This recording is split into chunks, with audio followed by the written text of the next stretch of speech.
Welcome to the Blast Zone, the podcast where we dig up the bombs that shook Hollywood and try to find out why they went up in flames. This week, we'll answer the question, will evil always triumph? And is good dumb? This is Spaceballs.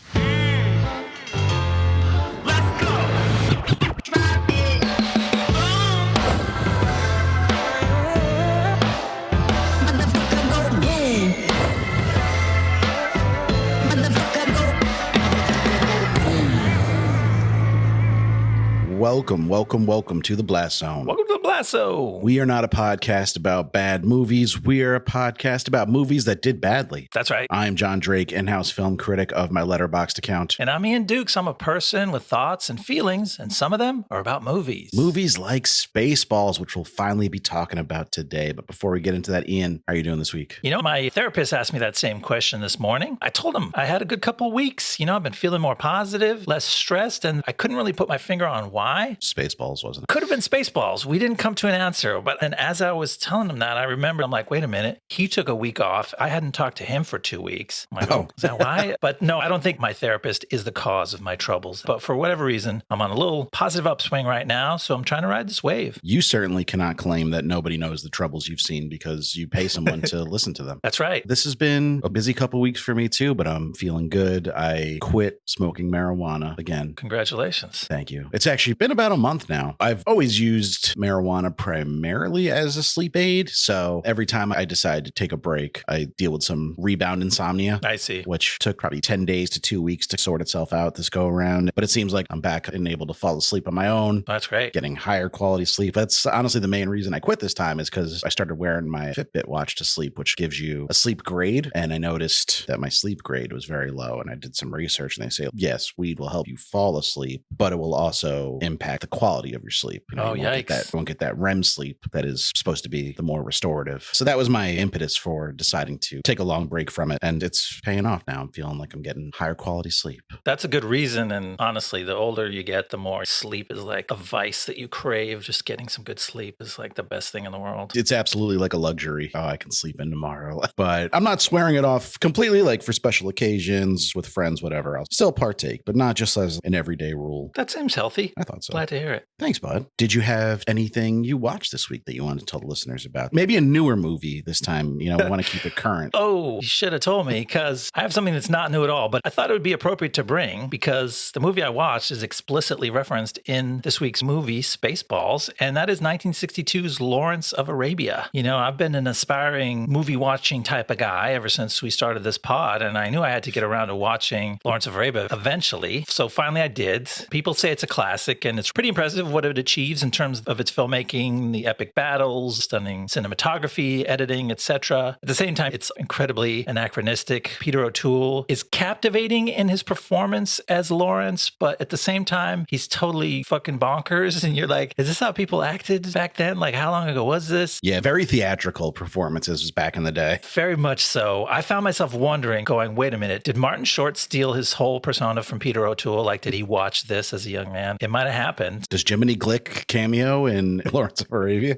He would fit right in into Lawrence's crew. The movie's also full of problematic stuff. Obi-Wan Kenobi and brownface, that kind of thing. I'm assuming you mean Alec Guinness. I do. But taking all those things all together, it's still a sight to see. And despite the flaws, I think it can do good. Because if you're like me and it makes you curious to understand more about the history of the Middle East and how the self-serving decisions that the Allied powers made during and after World War I shaped all of the global politics that are still affecting us to this day, that's kind of a good thing. It can make you curious about the world. Yeah, that's worthwhile. Full disclosure, I've never actually seen Lawrence of Arabia. And I wouldn't say I'm an aspiring movie watching guy. I think I've successfully watched several movies. Yeah, I think you're legit. But yeah, I do struggle with movies from that era for the same reasons you called out. Like, I'd have a hard time buying into it as a serious epic. It would probably just come off as goofy. And maybe that's on me for not being able to enjoy it for what it is and why it was important. But I'm just being honest with myself. I know I'm not going to like it. It's quite well done. Obviously, he's reason that it got to its stature that it has. But it's kind of back and forth. Some of the moments I'm like, oh, this is good drama. This is just a kick-ass movie. And then other moments you're like, what the heck, man? Look at these guys. What are they doing? I watched something very recent, but it's about something that's not so recent. Okay. Let me explain. There is a new 2-part documentary series on Max, not HBO Max anymore, really about David Chase, and to a lesser degree about The Sopranos, called Wise Guy. Oh, neat. It kind of tracks David Chase's early life, the parallels between himself and Tony Soprano, the character, particularly as it relates to Livia Soprano, Tony's mother, who was the main antagonist of the early series. Okay. So I would say episode 1 is very much a David Chase biography lesson. And then episode 2 dives into the show a little bit more, especially about Jim Gandolfini's struggles with addiction and substance abuse. And they're pretty vague about it, but like not showing up to the set for days and days when he was due on set. I was aware that there were backstage struggles, but I thought most of it was contract related, and come to find out that that was part of it. But even after that was resolved, he was still flaky and unreliable, but well loved by his co-stars and the crew. He seemed unable to get out of his own way. So when he would fuck up and not show up for work, he would show up with gifts for everyone or just write them a check. And just a complicated guy who clearly had a difficult relationship to the role that kind of made him into a superstar, which added a lot of depth to the stories behind the scenes and the performance itself, because you just learn the torture he put himself through to get in that mindset to play that character, staying up for days at a time, or just like punching the steering wheel in his car till his knuckles bled to get himself in the right state of mind to play Tony Soprano. Part of me, though, was like, The Sopranos is kind of a comedy, like 70% of the time. Really? And I know it does get darker as it goes on, but they said that a lot of that came from Gandolfini himself. That's where he was. So the show kind of followed suit. But yeah, it's kind of a comedy more than it is anything else, I would say, which made some of those statements a little hard to swallow. But I think the comedy comes from how serious these guys all take themselves. So it does make sense in that sense. Yeah, it makes the torturous stuff seem even more tragic and perverse to torture yourself over a comedy, but sounds fascinating. Yeah, I recommend it. It was well done. Certainly a better epilogue to The Sopranos than The Many Saints of Newark, which was a movie I did not care for. So check it out. If you're a Sopranos fan, I think you'll find something of value in there. I'm going to get around to it one of these days, watching The Sopranos, that is. I always forget this. You never watched the show. No, I wasn't hip to it. And then by the time I got hip to it, it was overwhelming. There was 10 seasons already. And I'm like, I just can't. It's a mountain. There's 6 seasons, Ian.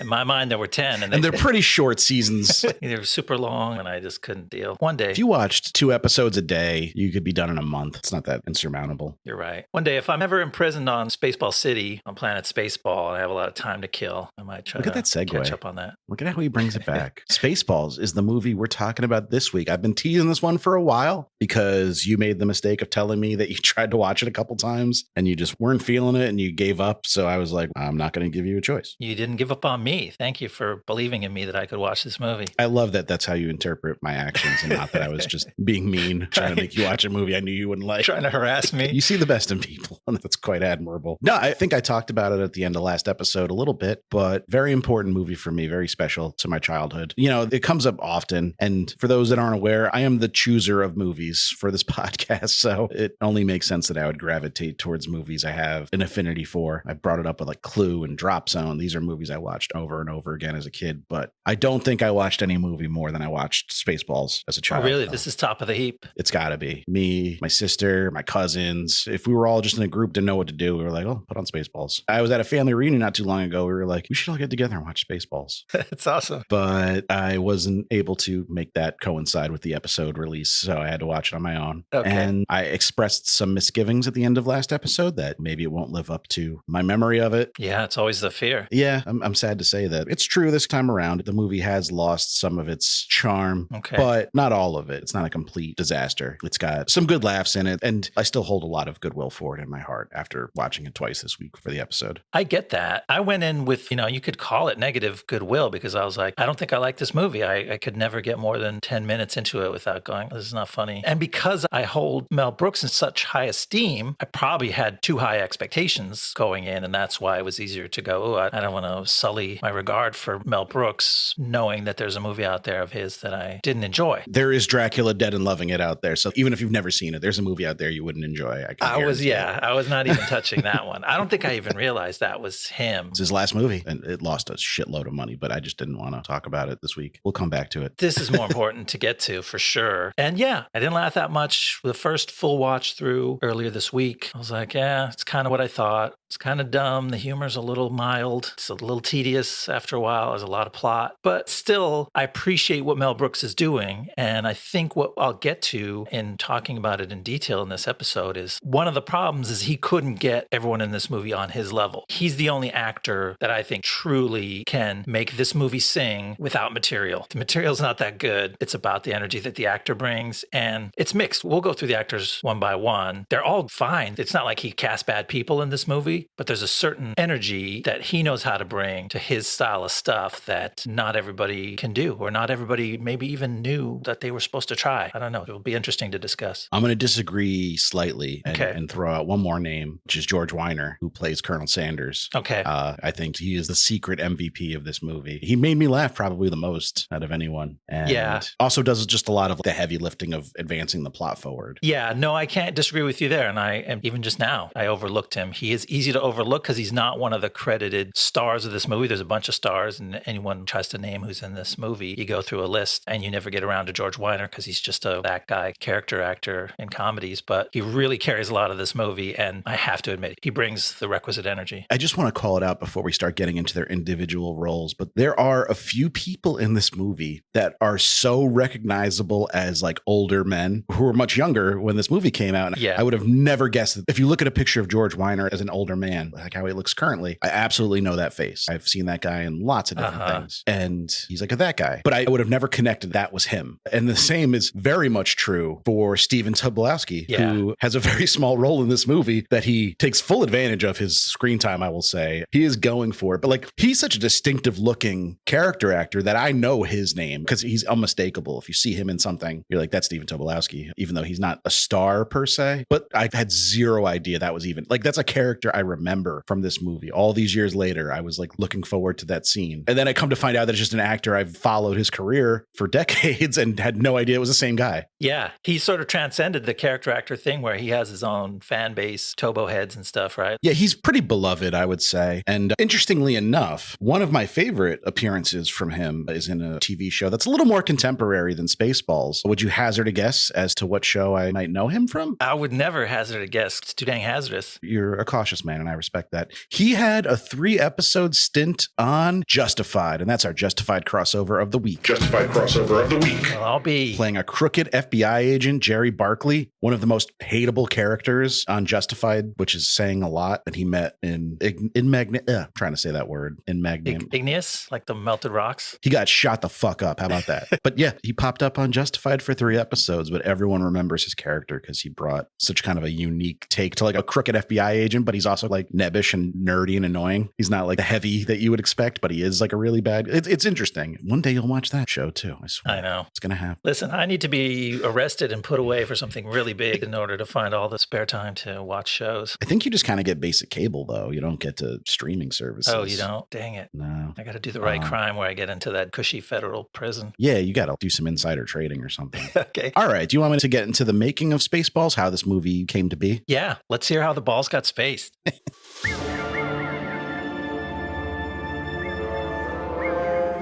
After the whirlwind decade of the 1970s that saw him release both Blazing Saddles and Young Frankenstein in the same year, Mel Brooks' output slowed down. He'd make High Anxiety in 1977, a spoof of Hitchcockian thrillers, and it was a success with $31 million made on a $4 million budget, though it failed to reach the heights of the aforementioned films. To be fair, that movie was definitely afraid of heights. He'd wait 4 years for his next movie, History of the World Part 1, which was released in 1981. It managed to turn a profit in theaters, but wasn't exactly a hit, pulling in $31 million again, but this time on a $10 million budget, which was his largest to date. So you're saying he made history? Brooks busied himself with producing for much of the 80s, with his company Brooks Films being involved in movies like The Elephant Man and The Fly, though he opted to remove his name from the credits lest anyone mistake those films for comedies. But the parody bug would bite him again as it pertains to space operas, namely Star Wars. The original Star Wars trilogy had wrapped up in 1983, but it was still a cultural juggernaut. Brooks decided that a parody of it would be his next project, and set about writing a script with Ronnie Graham and Thomas Meehan.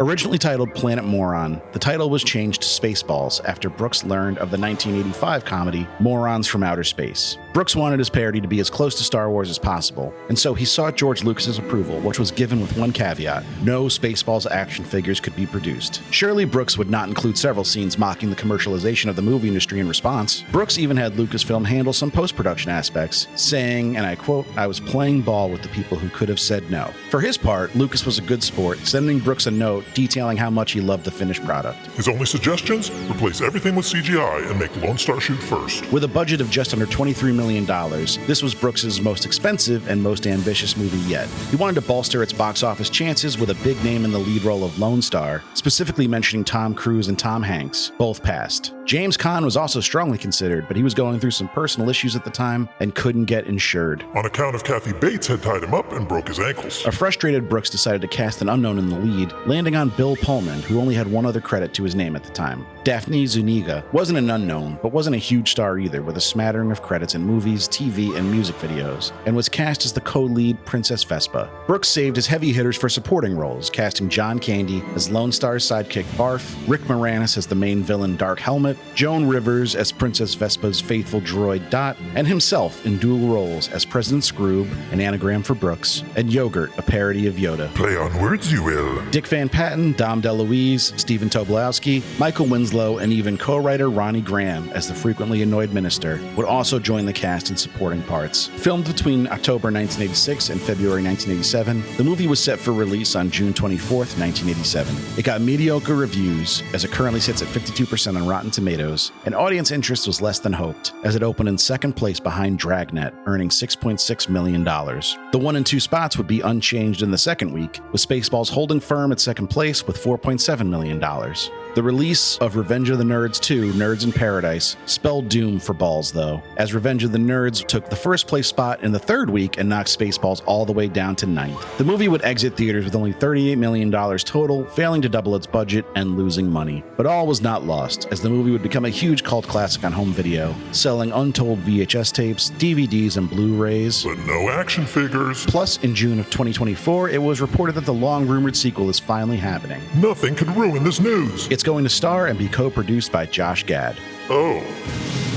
Wow. Yeah, I read something about that Josh Gad thing. Doesn't sound like great news for Spaceballs 2 fans. The search for more money. I wonder if they're actually going to go with that title. I wonder. Now it's more like the search for nostalgia or something, because nobody's not going to make money. It's not going to be great. It's just going to be like somebody wanted to touch something that they remembered fondly as a kid, which sounds inappropriate the way I just worded that. I don't want Josh Gad to touch anything that I liked as a kid. No. Sometimes I feel bad because I don't get the sense that Josh Gad is a bad person. I just don't want to watch him in anything. He just has bad vibes somehow, right? I haven't even seen him in that much, but I know I don't really like him. Maybe it's because he's Olaf. I've had to listen to that a lot. Oh, okay. See, yeah, I didn't. I was spared that. I think I saw it once. I never saw him in the Book of Mormon. By the time I got around to seeing that on Broadway, he had already moved on. I don't know. Something about him. Don't love it. And I also don't feel like he has the right energy for Spaceballs. I don't know what he's bringing to it, which raises one of the big questions of the original Spaceballs is what was Mel Brooks bringing to a sharp-tongued parody of Star Wars? We were talking about this offline. Mel Brooks is very old. I think most people might know this about him. The guy's nearly 100, which makes it impressive that he's still hands-on with Josh Gad and involved in giving notes. To some extent. The way you made it sound is he was like, oh, you want to make the movie? Okay. Yeah. He's meeting with Josh Gad. He's giving him notes on the story, on the jokes. Any of that kind of shit is pretty impressive at 98. But it took me a while to do the math. But what I figured out was like he was already in his 50s when the first Star Wars came out and over 60 when he was making and starring in this movie. And it really does raise the question of, did Mel Brooks give a shit about Star Wars? And is that why this movie is a little bit limp as a satire? Because it just doesn't really feel that strongly about it one way or another. Yeah, I read a quote from him where he was not complaining, but talking about how much it hurt him physically to be Yogurt because he had to walk on his knees, which was like the popular way to play a little person back then. And I was like, you're in like fucking 3 scenes. What's the big deal? It's like, no, he was 62 or whatever when he was doing that. Of course, that's going to hurt him. Like, I could do it for a minute at 62 and that probably stings. I mean, it's amazing. When people live that long, it's hard for our little human minds to grasp the time frames. But yeah, the guy had been around. He fought in World War II. He was at the Battle of the Bulge. That's insane. insane. Incredible contributor to American culture. So whatever we might say about this movie, do not let it be misconstrued as an attack on Mel Brooks, who I adore. And actually, I rewatched parts of Young Frankenstein and Blazing Saddles, which are my two favorite Mel Brooks movies and pretty widely acknowledged as his two best. And man, they fucking hold up. I mean, yeah, he seemed a little sad and maybe just a little bitter that he wasn't working with Gene Wilder anymore. He said about playing Yogurt that he had to do it himself because Gene Wilder decided to go make his own movies. Oh. And he wouldn't do this stuff anymore. He seemed like a little wistful about it, but he's great as it. But yeah, whatever I think of this movie now, it brought me untold joy as a child. And so did like Robin Hood Men in Tights, which I'm sure is worse than this movie in every way. Probably if I watched is. it today. As much as we love Cary Ells, I don't know that he can carry that one. Did that movie make money? No. Okay. Nothing he made any money after History of the World. Okay. So sometime in the future, maybe we'll come back around and we'll there's Book of Brooks again. Absolutely. There's plenty of stuff we can dig into for Brooks. Even like the movie he starred in but didn't direct. Oh no, he starred in it, directed it, wrote it. Life Stinks. I don't know if you remember this movie. I remember the title, but I never saw it. That was a big loser. Cost 13 million, made 4. And I know we usually do this at the end of the movie, but it seems. Oh no, actually, Robin Hood Men in Tights was a hit. I stand corrected. Cost $20 million, made 72. Hands off our tights. We don't get to touch that one. Dracula Dead and Loving It was the one that really, really sunk him, I think, because that had a big budget of 30 million and only made 10. But then we don't have anything to feel bad for him about. That was all before the producers went to Broadway, right? And he sort of became revitalized in American popular culture and had a whole renaissance. Yeah, he wrote that with Thomas Meehan too. Oh, okay. Interesting. Yeah, Thomas Meehan wrote Annie. Like kind of a big deal on Broadway. Yeah. Sounds like it. Yeah, he didn't write the songs, but he wrote the rest of it. The book. Yeah, that's what they call it. In addition to some other stuff. We'll get into that at the end of the episode though. But yeah, so Brooks's place in comedy history is certainly safe, to say the least. Yeah, and I texted you right when I was watching Young Frankenstein, back to your point, him missing Gene Wilder. Gene Wilder's sorely missed by everybody everywhere, but I turned on Young Frankenstein and the first scene, he comes on screen. I'm like, God damn, this man is electric. He is so captivating on screen. And I'm not a real authority on his whole career of movies, but he made such an impression on me in Young Frankenstein and also in Blazing Saddles because of he's so funny, but he loved to scare the shit out of you with his intensity. Like that was part of his humor. And I think probably never better than in Young Frankenstein, which he wrote. It was just him and Mel Brooks who wrote that movie, and they agreed that the two of them would fill in each other's weaknesses and temper each other's tendencies. And what they came up with was a story that really works on its own as like a Frankenstein sequel and a romance and a horror movie, and it's also one of the funniest comedies of all time, in no small part to Gene Wilder's intensity on screen. It's electric, and we'll see. We already mentioned a couple of the actors that bring some electricity here, but a lot of them are more chill, and it's fine. And it's enough, like you said, for kids and teenagers. Millions of them did love this movie, especially on home video, the way you did and the way my friends did in the 80s, but it's not the top tier. Yeah, it's not on the Blazing Saddles and Young Frankenstein level. Gene Wilder's last movie was in 1991. Okay. So I guess he semi-retired young. I see. He still did some TV stuff, but interesting. I think that's why I assumed he'd passed very young, just because like I saw him in everything in the 70s. Like he was in so many iconic roles in the 70s and 80s, and then he just disappeared. But no, he only passed in 2016. Wow. Yeah, I didn't realize that either. Stamford, Connecticut. He was one town over from me at the time. I was in Norwalk, Connecticut. Do you want to get into the story of Spaceballs, such as it is? Yeah, let's launch this sucker. All right. On the planet Druidia, Princess Vespa, played by Daphne Zuniga, is being forced to marry a prince she doesn't love. She flees the planet, along with her android companion, Dot Matrix, played by Joan Rivers. However, she's soon pursued by the sinister Dark Helmet, played by Rick Moranis, and the forces of planet Spaceball. The Spaceballs president, Scroob, played by Mel Brooks, is undertaking a sinister plan to steal the atmosphere from planet Druidia to save his own air-starved planet. But before her ship is captured by the enormous star cruiser Spaceball 1, Vespa is rescued by a roguish space captain named Lone Star, played by Bill Pullman, and his co-pilot Barf, played by John Candy, a half-man, half-dog creature called a Mog. Lone Star's ship manages to evade the bad guys, but they run out of fuel, and they're forced to crash land on a desert planet. Right out of the gate, even on my rewatch, the opening text crawl is whatever, but the too long ship still gets me. Like the way it's got to be like 2.5 minutes of just like a ship passing the screen. It's a very patient joke. But the ship is also designed in such a way where it seems like it's coming to an end point, and then it doesn't. It looks like you're about to see the back of it by just the way it's built. It somehow continues. And like the music is also in on the joke. I don't know. It really worked for me. Yeah, I got the joke they were doing. I didn't really laugh at that. I was like, okay, I see what they're doing here. It starts with a pretty closely tracking parody of Star Wars, and they're both slow jokes. And to me, they were both like, oh, that's kind of mild humor, but they're like really dedicated to doing this bit, right? They're like, we're going to do Star Wars. And it's a funny way to get this movie going. But to me, it speaks to the overall vibe of this movie, which I summarized as, okay, we're doing this. It's kind of like a half-cocked SNL sketch where it's like, all right, people are going to like this. We got to do the sketch about the thing that people are talking about. So it's a little obligatory. The jokes are not really inspired, but they're just like, we're going to see it through. Yeah, there are a handful of inspired jokes in this movie, but unfortunately, a couple of them end up being overdone by the time it's all over. And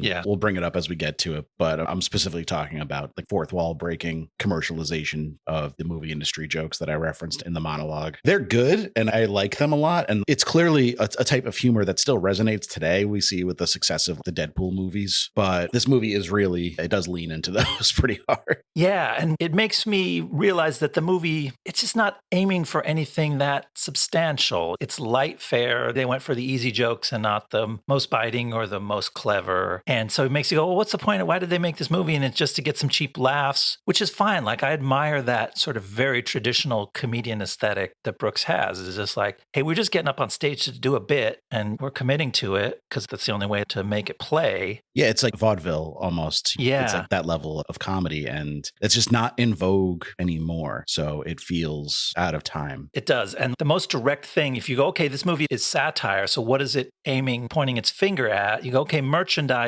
for sure, because that's the one thing that it explicitly calls out. Don't you mean merchandising? I don't know if you can leave that in. It's making this point, but it makes it so explicitly that, like, the way comedy works, don't let me be the comedy explainer, but my belief about this is the comedy explainer has logged on. Let me log on for a second. If you're trying to actually do satire and make a point, you don't say your point, right? Like, right. You illustrate it and you let the audience draw the conclusion. And this movie actually waters down its effectiveness as satire by having Yogurt go, listen, the point of these movies is the merchandising. That's where you make all the money. And like, that softens it. It doesn't take it away. It's still the point of the movie, but it doesn't make it as biting as if you had the characters unaware that they thought they were doing something sincere and what they were really doing was hawking dolls and merchandise. It's interesting though, because I've always thought of Mel Brooks comedies, the majority of them, as spoofs, which is what they are. Yeah. But I've never thought of them as satire because, to me at least, I feel like there's a meanness to satire, or at least there should be, where you have disdain for the thing you're mocking. And I don't know that that's his approach to it, or rather, I'm fairly certain it's not. I think it's hard to satirize something that you have a bit of affection for, like he does. Certainly all the genre stuff, the movie works also as it's a parody of a genre. And those parodies often work if the person writing it has a great love for the genre, right? So I think you saw that. This Frankenstein movie, clearly they thought Frankenstein was cool as shit, the stuff that they grew up on. And they went through great lengths to make the movie look amazing. They used actual Universal Studio sets from the Frankenstein movies. And so it pays homage. And this movie does that too. It does pretty decent special effects for its time. It takes some effort, but it's just not as sharp. And like when you compare the target of like movie merchandising is the satirical target of this movie, and you look at Blazing Saddles and the target of that movie is racism, it's like kind of more serious and it has quite a lot more edge to it. It makes the movie edgy, and there's definitely frames in which you could view Blazing Saddles today. Obviously, the meme is you couldn't make Blazing Saddles today. There's already a movie called Blazing Saddles.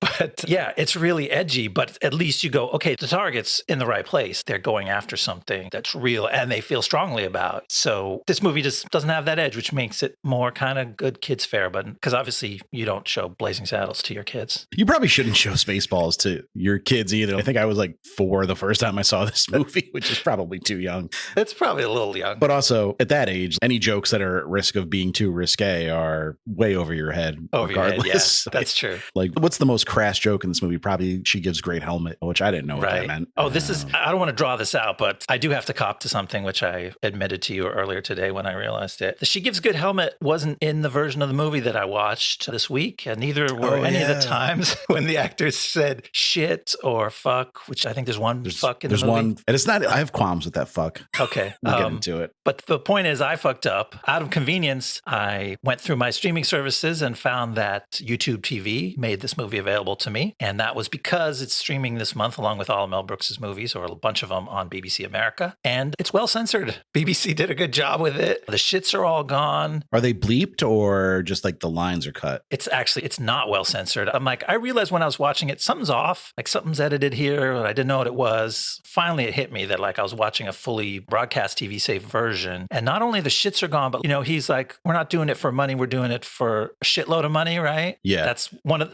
the funnier jokes. I called that out as a good line to you, and you were just like, haha, yeah. Yeah, that was one of the things that was rattling around in my brain, saying something doesn't add up here. It took me a while to connect the dots. So I went back today. I said, I got to do my homework. I went back today, managed to watch just about every edited piece, watch the original joke. And let me admit, the movie is funnier. It's about 10-15% funnier with curse words in it. So that's a testimonial to curse words in comedy. But there is another edit that the actors did. They filmed separate takes. There's a take where Bill Pullman says, we're not doing this for money. We're doing this for a lot of money. That's weak. And it's weak, but it's funnier than what the BBC has, because theirs is just an edited one where they edited the word shit out and his mouth doesn't match what he's saying. And he goes, I hate that. We're doing this for a load of money, or something weird happens. And you're like, that just took you out of the movie. But they recorded a whole scene where Dark Helmet says, I'm surrounded by assholes. They recorded a whole version of that scene where the guy's name is Moron and not Asshole. Come on. And he's like, I'm surrounded by morons. He's my cousin, sir. Yeah, the jokes are all better when you let him say some bad words. 100%. How many assholes we got on this ship? There's one guy who doesn't stand up. He's just working away at his computer. Yeah. But yeah, I had to give credit to the movie. It's funnier than I thought it was when I saw the dumbed down version. So we talked a lot about Brooks. We talked a little bit about George Weiner. Mm-hmm. Let's talk about the rest of the cast. We get Daphne Zuniga as Princess Vespa. I didn't think it was the strongest performance, I hate to say. She's very charming, and she's obviously very beautiful, but I didn't get the sense that she was in on the joke to the same degree as like the rest of the actors. Like she's just doing the lines. Yeah, she doesn't seem to have the comedy chops to bring big comedy energy, which is okay because she's playing a straight-laced role. So I didn't feel like her performance was out of place, but it just didn't lift the movie. She was just kind of replacement level. Her Leia headphones was a gag I enjoyed as a kid that still was pretty good. That's a good bit. But let's talk about who she's playing off in that scene. Joan Rivers. If you talk about comedy people that aren't elevating, that's where the real tragedy to me is, because Joan Rivers could be hilariously funny and really sharp and biting, and she's kind of safe and easy jokes in this. Did you agree with that? Yeah, you know my theory about this. I've told you my theory. So Joan Rivers, obviously she didn't play the droid physically. They have special actors that play these droids that are very slender. Oh, I'll tell you the story about the actor, Lorene Yarnell. Oh, do you want to go first? Let me just slip in a little Ian tidbit. When I was a kid, I was a fan of a show on network TV called Shields and Yarnell, and it was two fucking mimes. Jesus. The guy was Shields, and the woman was Lorene Yarnell, who physically plays Dot Matrix in this movie. I don't know why I liked mimes. I don't know how old I was. Once I hit my teen years, I hated mimes, as is good and right and necessary to do as an American. Correct. But at some young age, I was entranced by mimes, and they were on network TV, man. What a crazy time I grew up in. Yeah, that's wild. I can't imagine. Just like, it's the mime hour. Like, fuck out of here. So yes, thank you. That's additional context. There was a mime in the Dot Matrix costume, but Joan Rivers wasn't on set. All her lines are 80-yard in, and I don't know that they wrote any dialogue for Dot Matrix outside of a few key scenes like the Virgin Alarm. I think a lot of her lines are just what they would do punch up on animated movies, is have a character off screen be like, oh no, not again. Because you can never say anything because her mouth doesn't have to move. Yeah. And I think they were just like, react to the scene as you see fit. So like their character doesn't really impact the plot at all. And that's what I noticed is like none of her dialogue advances anything or explains anything except the Virgin Alarm bit. I like your bold theory, but then I would add that it feels like they didn't give her enough time to come up with jokes. Because if they'd given her time to write good stuff, there would be some real zingy quips, little comebacks from Joan. But my example joke is the princess goes, I'm glad. And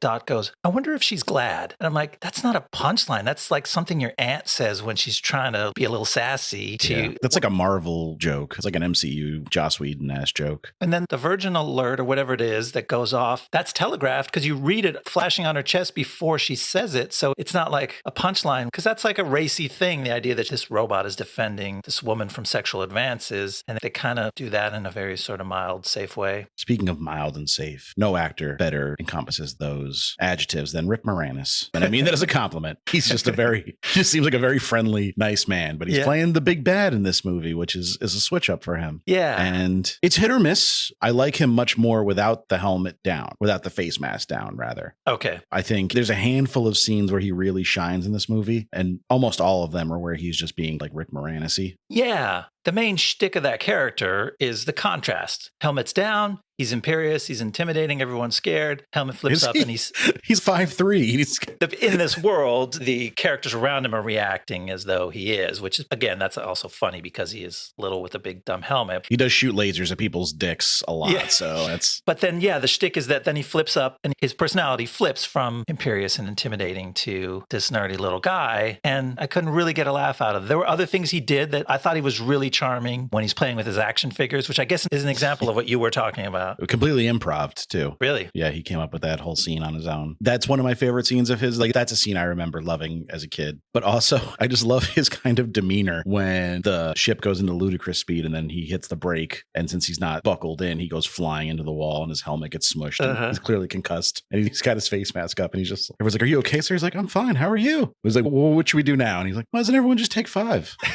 Yeah. I found that very funny to me. That's the heart and soul of Rick Moranis comedy characters that he can play. And to my point earlier, he is bringing a lot of energy. He's throwing himself into the dark helmet role and all the twists and turns it takes. But I do agree with you that it works best when they let him do Rick Moranis stuff. And I actually wanted to call out one more thing from these early scenes that I love. Okay. I know you weren't a fan of the jamming the radar sequence. Not my favorite joke. I don't necessarily love the actual jam, but I love jam. Don't get me wrong. But when Michael Winslow is doing his intercom voice and then he hangs up the intercom and he's still doing it, and Rick Moranis just he very like haphazardly just tries to destroy all the radio equipment really fast so he can't do the voice anymore. And the physicality of that scene is just another example of like where he shines in this role, because he's just so frustrated but inept and trying to just rip everything out really fast. No, I agree. You pointed that out to me and I noticed it on rewatch. That physicality is super funny. That was one of his best moments in the film. And it's an unspoken part. It's just him leaning over the desk and like ripping everything off it, flailing in exasperation. But it's great comic energy for a moment. "I'm having problems with the radar, sir."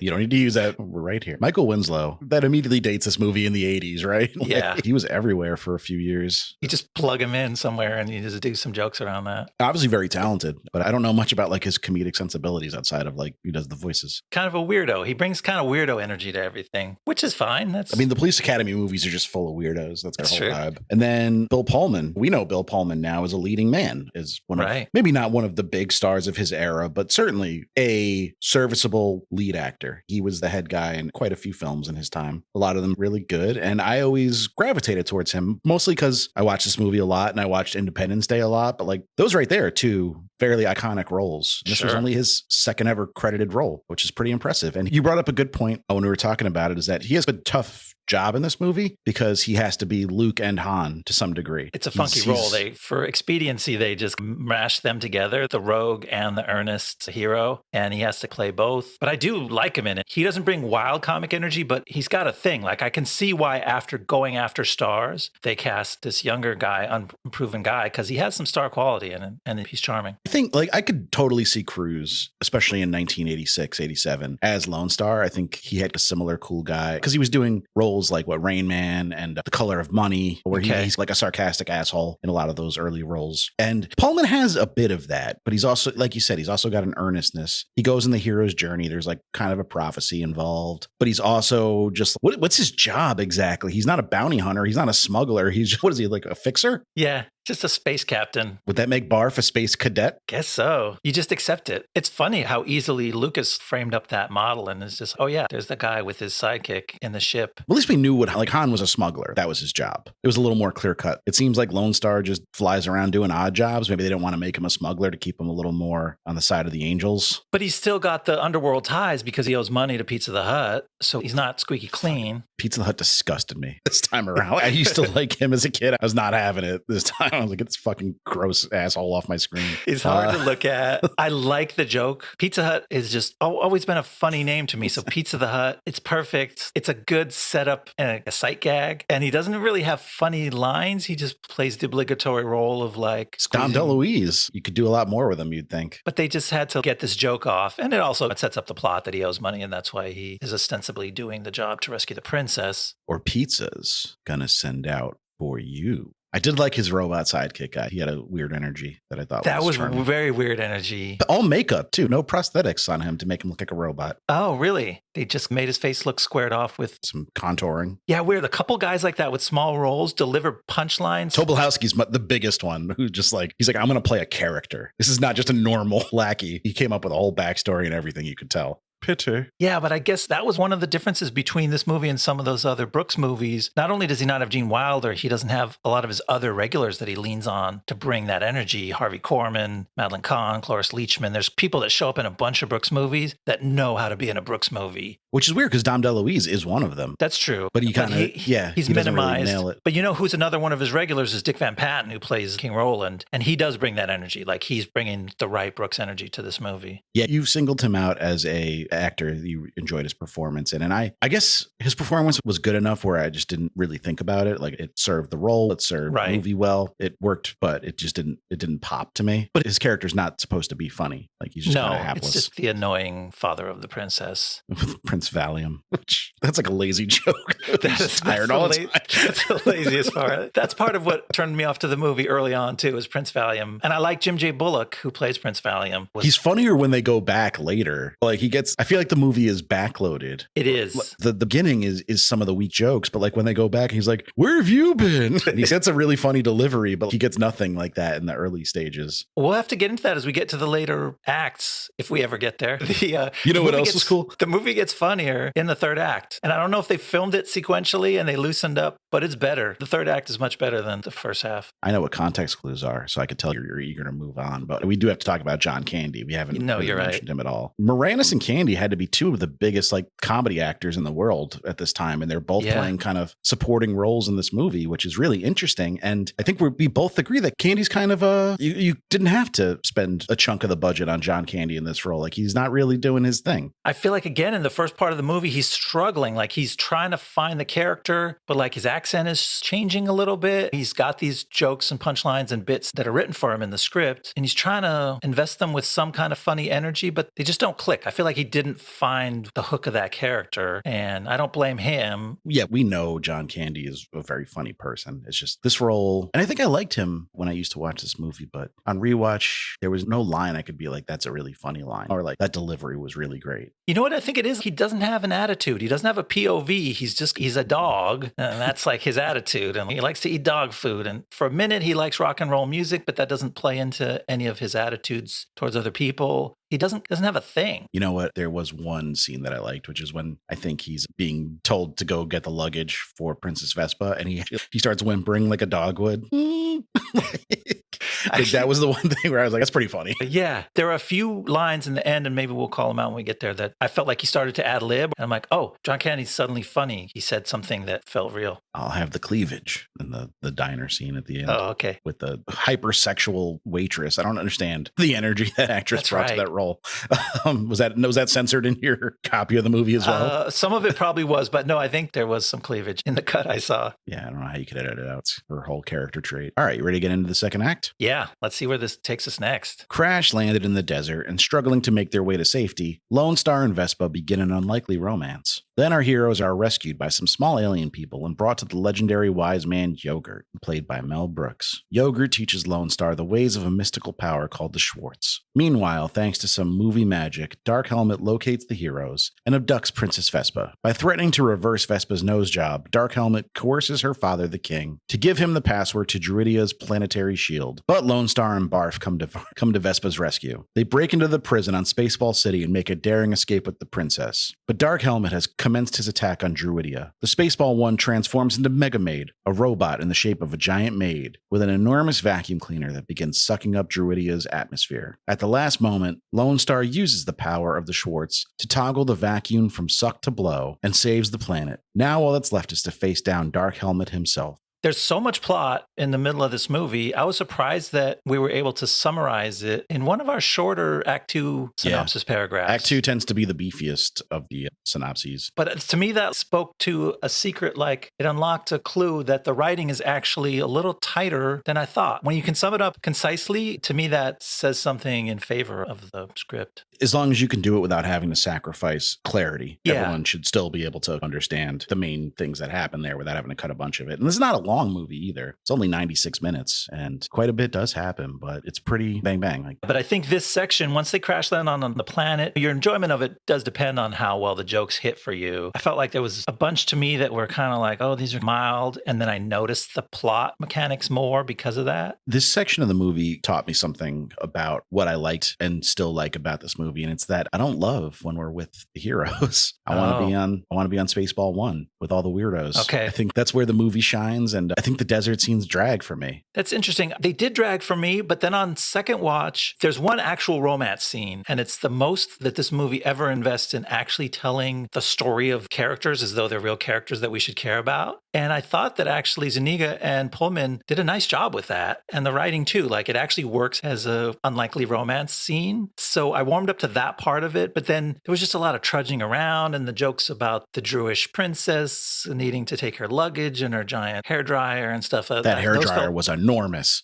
Those felt tedious to me. And I'm like, okay, I get the joke. Let's get somewhere. It reminded me of like Burt Reynolds or Norm Macdonald as Burt Reynolds on Celebrity Jeopardy. Like, it's a big hat. It's funny. Yeah, exactly. That was the joke of that. And I don't like the dink dinks. No, they're uncomfortable. Yeah. We get it. They're like a pretty one-to-one Jawa thing, but they go in a direction by casting people of small stature. And yeah, it's one of those scenes that combined with the dink dink language, the way they talk like that, it feels like they're making fun of somebody that they shouldn't be making fun of. And I'm not sure who it is, but I'm like, let's get past these guys. Yeah. But then you're right to say that the movie does perk up when we meet Yogurt. I did like that he's like, just plain yogurt. Yeah.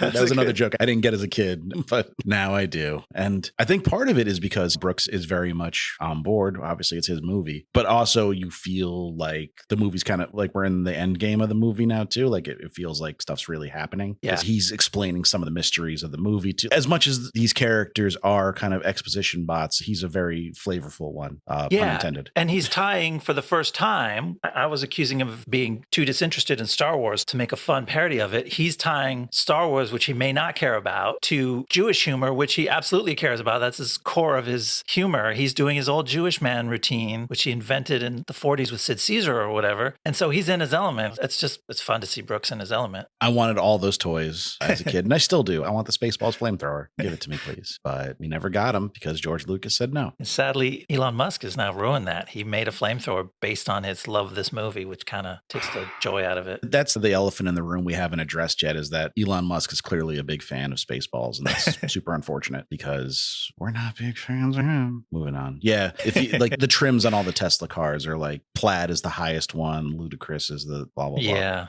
He's just, isn't he so funny? But this section did have another joke about merchandising and commercialization that I thought hit pretty strongly. And that's the when to find out where Vespa and Lone Star and the whole gang is, Helmet and Colonel Sanders just watched Spaceballs on VHS, which is a joke that really worked for me. Yeah, that was the biggest and most obvious instance of the fourth wall breaking, of the sort of meta movie where they know that they're in a movie. You can't get any more meta than that. But that was inspired, and it incorporated a good old-timey, punchy dialogue between those two. Who's on first type of jokes. Yeah. One of those bits that was great. When will then be now? Soon. Like, it's a whole thing. It's got the rhythm. It's got the timing of one of those classic bits. And it's weird. And it's trippy and mind-bending. And so I'm like, oh, this is something that is inspired about this movie. And it's fun. And like you said, they start piling on the fourth wall breaking later to the point where you're like, is this just a movie about fourth wall breaking? But at that point, it's actually pretty fun to see. My confession is that I pretty much fall for it every time they do those, like the stunt double joke. That's another one I love. Just because Princess Vespa's stunt double is just a bearded guy with one of those old-timey cigars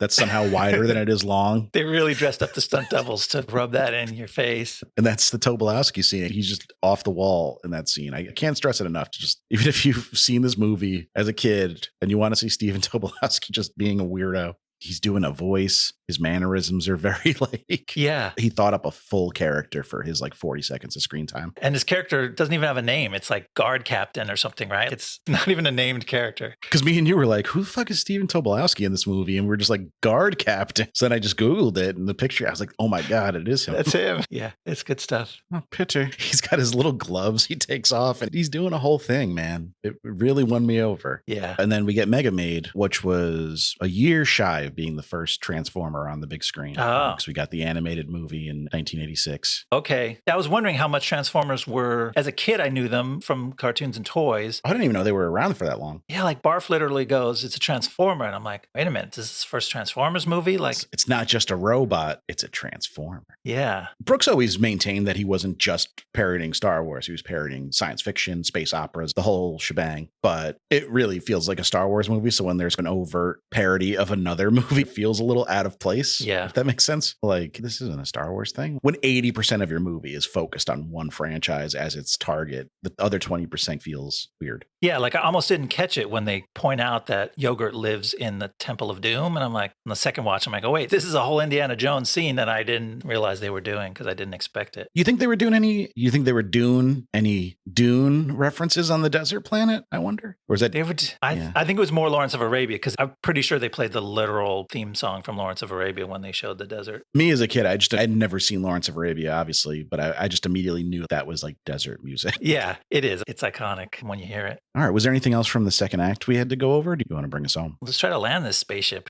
Lone Star leaves his friends behind and he enters the giant spaceball ship alone to face down Dark Helmet. The two fight a duel with laser swords, and it looks like Lone Star is losing until the voice of Yogurt reminds them to use the Schwartz. With that, he turns the tables on Dark Helmet, sending him crashing into a big self-destruct button, which initiates a countdown to detonation. Lone Star and friends escape just in time, but Dark Helmet and Scroob can't get off the ship. It blows up and it sends the villains hurtling down to crash land on the planet of the apes for some reason. With the villains defeated, Lone Star returns Vespa to her home, but he doesn't stick around for her wedding because he's fallen in love with her and it hurts too much to see her marry a prince. But just as he's getting ready to head out, Lone Star gets a hidden message from Yogurt revealing the secret of his birth and his orphan childhood. It turns out Lone Star was actually born of royal blood. When he realizes he's qualified to marry the princess, Lone Star turns around and crashes Vespa's wedding. She's thrilled to trade in her boring groom for her newfound love, Lone Star, and the two happy newlyweds fly off into the sunset together. So I want to take a moment to express my displeasure with this final twist that we get, that Lone Star is a prince. Okay. And he can now marry Vespa. It's the same issue I had with the new Star Wars sequels, the last one, where The Last Jedi seemed to be toying with this idea that anybody can do great things and be important. And then The Rise of Skywalker retconned all that to be like, no, she's literally a Skywalker, so she's allowed to be important and powerful. And this movie does that too. Wouldn't it have been more of a win if he just was some guy and she decided not to marry Prince Valium and to marry him instead? Wouldn't that have just been a nicer end of the story rather than he's a prince, so now you can marry him? Yeah, it would have been more comedic if he was like, princes are overrated and blasted him out of the room or something. It's funny that Mel Brooks predicted that turn of sappy events in the Star Wars universe so far ahead of time. Pissed me off, man. Like, whatever you think about The Last Jedi, I thought the fact that Rey's parents weren't special or important was actually a really good decision. But no, now we're getting into the weeds. We've been talking for over an hour and a half and I'm getting on my soapbox about Star Wars. I'm not one of those Star Wars fans, for the record. Don't let the dark side take you over. I want to give you the chance to say this. Our constant listeners will appreciate this reference about Lone Star. Yeah, Lone Star pulled a daisy from Super Mario. If you remember that movie, it was the same trope. It's the same thing you're talking about. There's an orphan, doesn't know where they come from. They wear a pendant around their neck that they always wondered what the meaning of it is. And then it turns out their dad was a king. Not a mushroom king as far as we know when it comes to Lone Star, but still. Imagine if Lone Star's dad was just like a big goo. A big gooey fungus. That would be funny. He predicted that too. It's prescient. Let's talk about some of the funnier stuff because we've got a bunch in the notes. We got more like good jokes that actually got me laughing out loud in this last act. Yeah, some of my favorite sequences in this movie are Lone Star navigating the ship, running into these guards that are, I would say, inept, but one of them is actually quite formidable, except to his own downfall. Like, his own end, yeah. He helps Lone Star kill him or knock him out. I'm not sure. It's the Vulcan death grip. It's not the Vulcan sleep grip. So I think he kills him. In Star Trek lore, it is a death grip, but they call it a neck pinch here, I think. So they leave it. No, I think you're talking about your censored version. Oh, I think they call it a death grip. They censored the words death grip? that's so funny. I can't swear to it. Okay. In any case, I laughed when he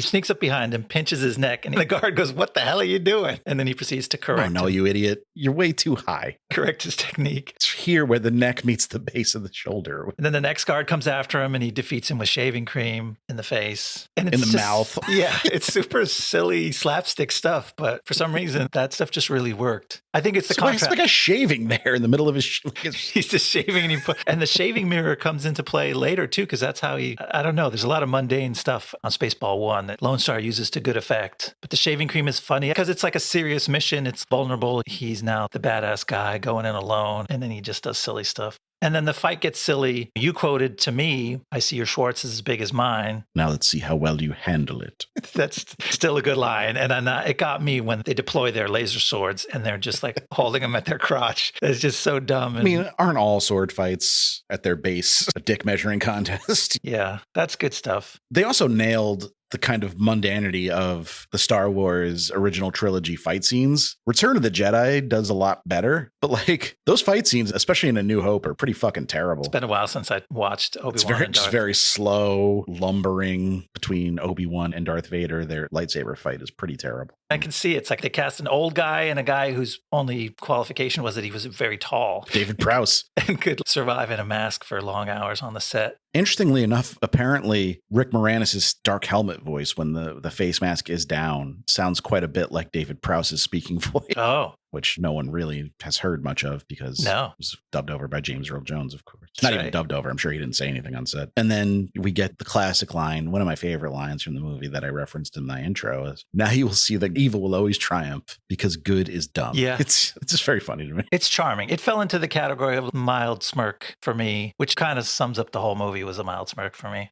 Even the bear in the escape pod didn't get a chuckle out of you? But I liked the bear because I like the zany stuff. There's a lot of zany stuff where the Brooks comedy starts veering towards Zucker Brothers comedy, which we were talking about, which tends to go more absurd and off the wall. And when a bear shows up and snatches the escape pod from President Scrooge, I'm like, why is there a fucking bear in this scene?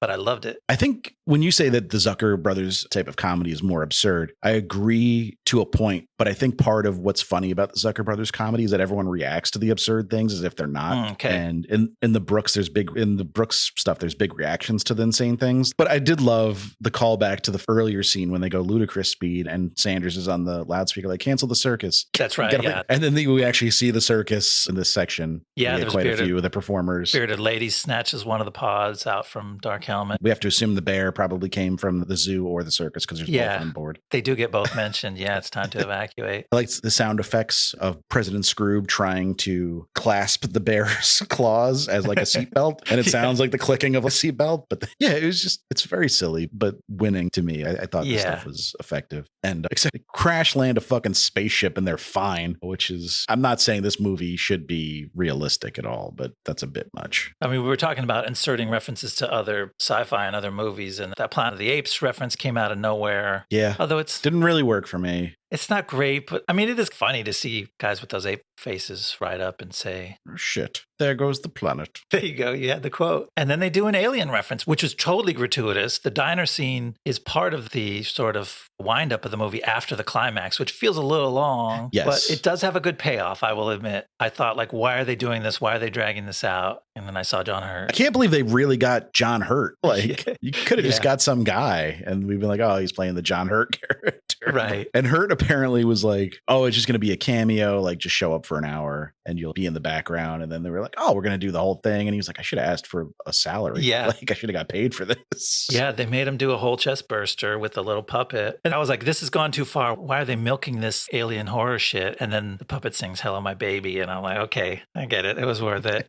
He's just kind of growling at the camera and then the top hat comes down. I was like, okay, yeah, that's good stuff. That's a great bit. Actually, that bit alone, I would pay for the movie to see. Hello, My Ragtime Gal by a little dancing alien with a cane and a straw hat. And that's Spaceballs. Yeah. So I think we both kind of land in the It's okay. Yeah, It's got charms. it'd be good. If you had a teenager in your life who hadn't seen it, it would be fun to try it out on them. I don't think I'll go back to it, but I will. Like, I've already started this week Young Frankenstein, Blazing Saddles, and High Anxiety, and I'm eager to finish all three of them because those are movies to revisit. Yeah, I'm curious about Robin Hood Men in Tights, but something tells me I shouldn't.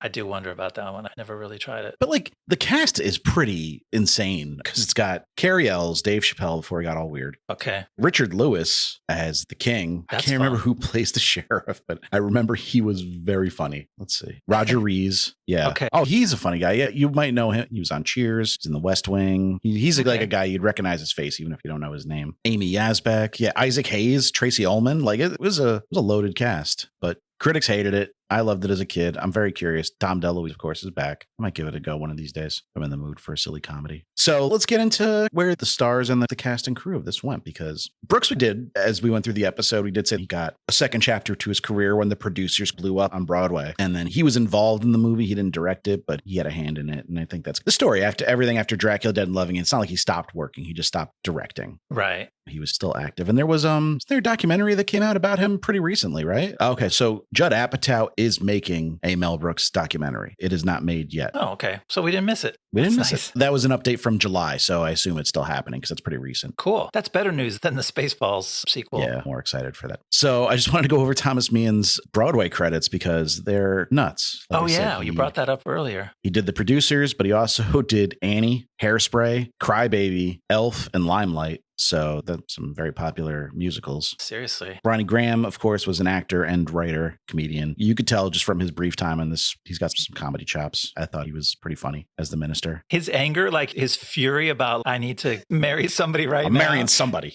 It's intense. Like I was like, oh shit. Yeah, it's almost a bit much for this movie. Yeah, it's real. It's good stuff. So like I said, this was only Pullman's second role. His first movie was 1986's Ruthless People. He'd go on to have a great career. He was even president of the United States. That's amazing. Good for him. One of our greatest presidents, saved the world, as I recall. And then he came back and did it again in the shitty-ass Independence Day resurgence, which if you're interested in listening to two people hate on that movie for an hour, you can find it in our archives. Go for it. But he's still working. Not quite as much. He's getting older now, too. But he was on The Sinner, which was a pretty well-received series, kind of an anthology series where he's the only recurring character. Oh, yes. I remember that. With, I think Jessica Biel was the star of the first season. I watched the first season. It was good. I did mean to go back to it. I'm dealing with your problem now where there's just so much TV. Yeah. And I did want to shout out one of my absolute favorite movies as a kid also. So I already talked about Independence Day and Spaceballs being two movies from my childhood that I really loved. But there's another Bill Pullman movie from my childhood that I loved, and it's Lake Placid. Oh, is that a horror movie? Horror comedy. Okay. It's got Oliver Platt, Bridget Fonda, just a wild, silly movie that was actually written. It's got like a weirdly decent pedigree, written by David E. Kelly. Oh, that's wild. You know, Brendan Gleeson is a big part of it, and he's hilarious in it. It's like they spent all this money on a great cast and a great writer, and they hired the guy who directed like Halloween H2O to direct it. So it's like a mishmash of good material handled poorly. That's crazy. Yeah. Just the names associated with this film, which looks like the finished product looks like it's a direct-to-video, total chum kind of movie. But then you look at the names, you're like, what are all these people doing attached to this movie? You know what? $35 million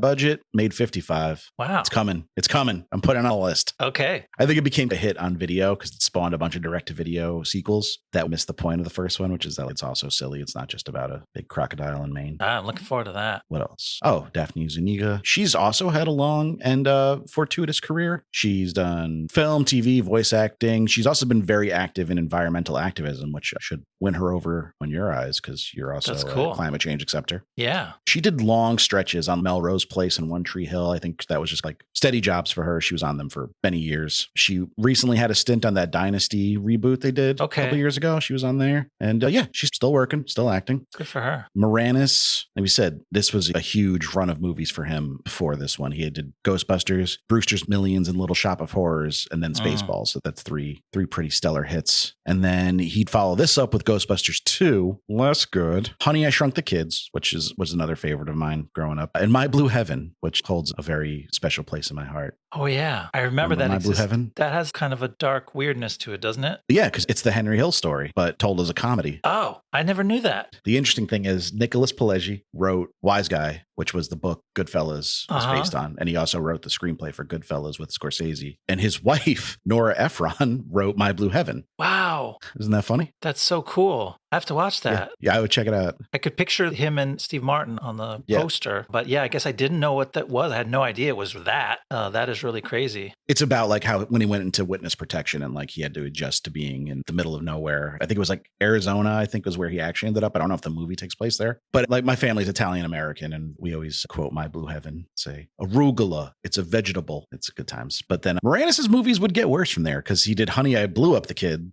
which was where the baby gets really big. Oh no. And then the Flintstones movie, which fucking sucks. I've heard tell. Even as a kid, I hated it. I was like 7 and I was like, this movie sucks. And then I was surprised to find out Little Giants was a flop financially, but it's a cult classic now, I would say. I don't even know Little Giants. I think maybe you had to be a kid at the time to I just knew it was very popular among my friend group. Ed O'Neill was in there too. Okay. I have no idea how it holds up. I'm never going to find out. I'm not going to watch Little Giants anytime soon. But sadly, his wife did pass away and he stepped away from acting to raise his kids. And he said he didn't retire. He just had to focus on his family and he found that he didn't miss it. So he decided to stay gone. But he's acting sporadically again. I do that too. No, wait, I'm acting erratically. That's what I do. Similar.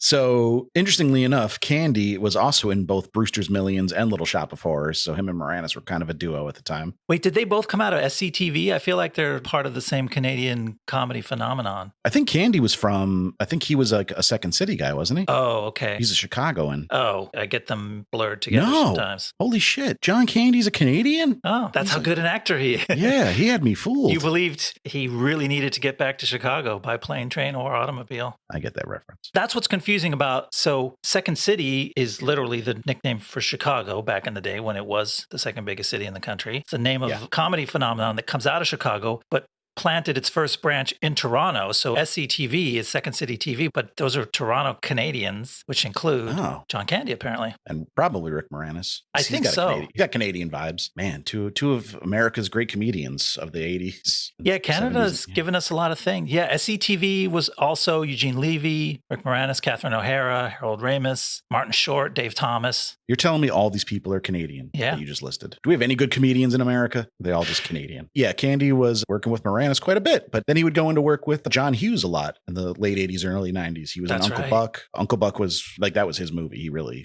was the guy, but he also had an appearance in Home Alone. And then he did a movie called Career Opportunities that was a big flop. I'd never even heard of. Interestingly enough, he did start branching out into more dramatic roles. He was in Oliver Stone's JFK. Oh, I didn't remember him in that. He played Dean Andrews Jr. Okay. But sadly, he did die of a heart attack in 1994 at 43 years old. R.I.P. John Candy. Great loss for comedy. Yeah, one of the greats. And that's Spaceballs. So by the time we get together again, it's going to be October. Getting ready to blast off for Blastober. Very spooky. I'm not going to tell anyone what the episodes are ahead of time. You're just going to have to tune in and find out. More suspense, more shocking when we unveil them. Oh, I'm sorry. I just thought about the unveiling. That's scary. It's frightening just thinking about it. Thank you guys so much for listening. You can rate, review, subscribe to the podcast. In fact, we'd prefer it if you did, as long as you like the podcast. Please. If you have any feedback, you can email us, blastzonepod@gmail.com. Movie suggestions, tidbits, feedback. Weird dream you had about us. We like hearing from you. We're on Twitter and Instagram @BlastZonePod.